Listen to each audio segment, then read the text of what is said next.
All right, here's my top 10 guitars for beginners. Wrong. That is absolutely Wrong. proved over and over again. Wrong. We could give you our top 10 guitars, but that's wrong. So the whole point is for you to choose a guitar. You don't need us to tell you what to buy. You could just, is the hand, you hit the hand. You don't need Jesse Lane, whoever that is. Or Alex Helmer. Or Alex Helmer, whoever that is. You don't need us to tell you what to get. There's plenty of articles on the internet that say here are the 10 best guitars. Yeah. Here are some of the principles we think about when selecting a guitar. Where do you want to be? What do you want to do? Do you want to be John Mayer? Do you want to be Stevie Ray Vaughan? What are your goals? Do you see yourself being a country guitar player? Do you want to play acoustic? Do you want to play electric? Do you want to play bluegrass tunes? Do you want to play heavy metal? And if it is, you can just click away right now. Just kidding. There's a, Halfway place for, serious. there's a place for heavy metal, but it's just not in this video. The whole point of this is for you to choose a guitar that's gonna propel you towards where you want to be. You have to kind of assess who you want to be for yourself. Ultimately, I'd recommend getting an acoustic to start with. Even if you're a seasoned guitar player, I'd still recommend practicing with acoustic because when you get on the electric from your acoustic calloused hands or fingers, it's going to be like butter. It's gonna be awesome. That's how you get the speed. We're bringing the butter. So what's most important to you? Budget, body, brand, or sound? Those are the things you want to think about when selecting your guitar. If it's like budget and sound, maybe think about getting a used guitar. I know everyone thinks like, I don't want something used. I know that's how I am. Yeah, but I have a great used guitar. I want guitar. brand new, but you have a great used guitar. Bentley. I mean, y'all have seen even them your on my Taylor, videos. even your The Taylor Taylor is used. Craigslist. So the benefit of getting a used guitar is that you can get a more expensive guitar and an older guitar. And sometimes the sound quality can be better Right. on an older guitar. Exactly. Because it's more worn, the wood is just like developed and it's just been juicy for years. But if you're like, it's got dings and Yeah. scratches, it's gonna get dings and scratches. Like that's the yeah, life. but does that bother you? You Right. have to know like, do the Exactly. dings and scratches really bother you? Like show them the sequel. That's cheap editing right there. Look at this thing. You know, it's got scratches, it's old, but it sounds great. You know, it's good for what it is.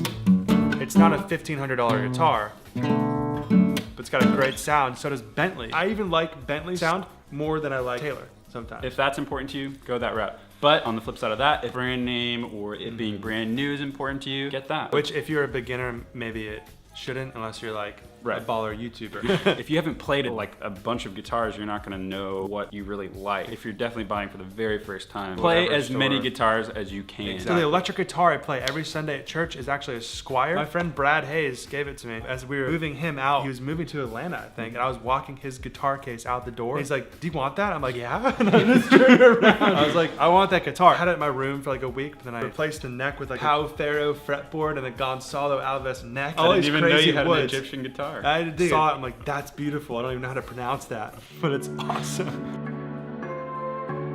Reese's. Clearance Reese's mini cup. Are you advertising your brand, bro? Like thousands of dollars if I put this Wait, on for this real? video. Creamy peanut Guys, butter they're inside. so good. They're amazing. Wrapped with a perfect chocolate Dude, blanket.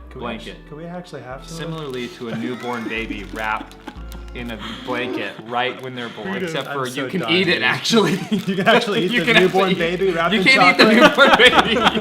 So what was most important to me when I bought my first guitar was the shape of it. I wanted, well, there's a couple things. Ed Sheeran. I wanted that classic acoustic guitar color, brown pickup pickguard, but I wanted the acoustic dreadnought shape. But the problem was I was a lot heavier back then. Big guitars were hard for me to play. And I mean big guitars, dreadnought shape, but Normal size. normal acoustic size guitar. acoustic guitars were hard for me to play. I was younger, heavier. I specifically wanted to get a thin line by Alvarez, and that's what I got. And it sounds great. The reason I got that one is because I didn't want to compromise on sound. Fallout of that was that I ended up having to pay a little more. How much did you pay? $800.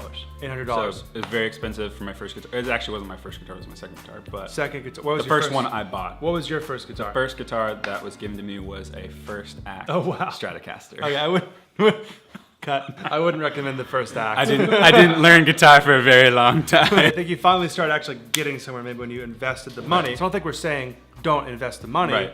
We are if you like are ready for that, if that's what you That's decided what you motivated me to learn how to play. It takes a lot of work. It takes work to figure out what you want, to research the guitar. So if you're not into doing work, you probably shouldn't play a be bunch. playing Put in guitar effort. anyway. It takes practice, perseverance, hard work. So I wanted a guitar that was thin, so an Alvarez thin line Yeah. electroacoustic. I didn't want to compromise on sound.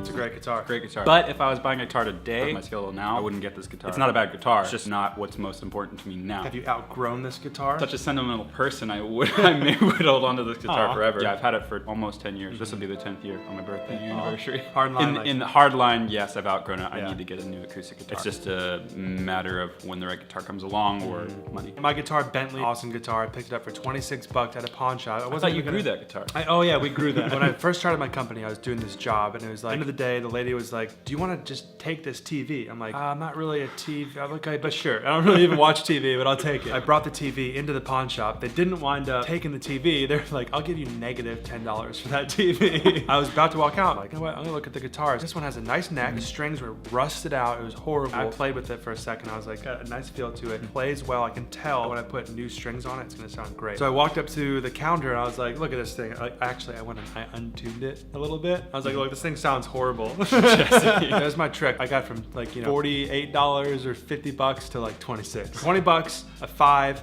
and I went out and grabbed 4 quarters because they weren't gonna take 25. $26 pawn shop guitar, and it's been the most bassy, rich. Of course, there are some notes that don't work like up top. Other than that, all the chords. But it's an acoustic guitar. Awesome. So some things that you want to look out for when you're actually buying a used guitar. You want to make sure the bridge is not like falling apart. You want to make sure it's glued on, it's tight. You want to make sure that the action is actually good. The action is actually what dictates how far the string comes off of the fret. If it's real far off the fret, you probably don't want that guitar. I mean, it can be fixed, but it's not like a simple fix. The action being far off can be fixed, but if it's so far off and they have to bring it so far back, your notes won't be true. That can mess up your intonation. Exactly. Like say I'm playing an E note here, which is open, and I play the same E note up there in the 12th fret. That should be the same note. And if it's not, your intonation's out. Cracks along here where the fretboard meets the neck, that could be an issue. If there's a bunch of splits and cracking here, you want to watch out for that. But things that can be easily fixed are stuff like rusty strings or bridge pins that are a little bit cracked, or maybe one is missing. Even tuning pegs, if they're messed up, you can buy a new set for pretty cheap. A new saddle also was a really simple thing that you can fix. They're like 20 bucks. Stuff you really can't do, I'd recommend getting a luthier, meaning someone who works on guitars, a new nut, that kind of thing, or just like major fret leveling and stuff like that. And if it's your first guitar, that may not be the best decision. But again, it's all about what you want. It's all about what you want. As Mark would say, is that what you want? Use other people's opinions and thoughts as resources, but don't feel any pressure to say, "Oh, this guy says this is the best guitar. I should just do what they're doing." Work it out for yourself. Figure it out on your own. That's all we got for you guys today. We'll see you next week for Wednesdays with Snatch.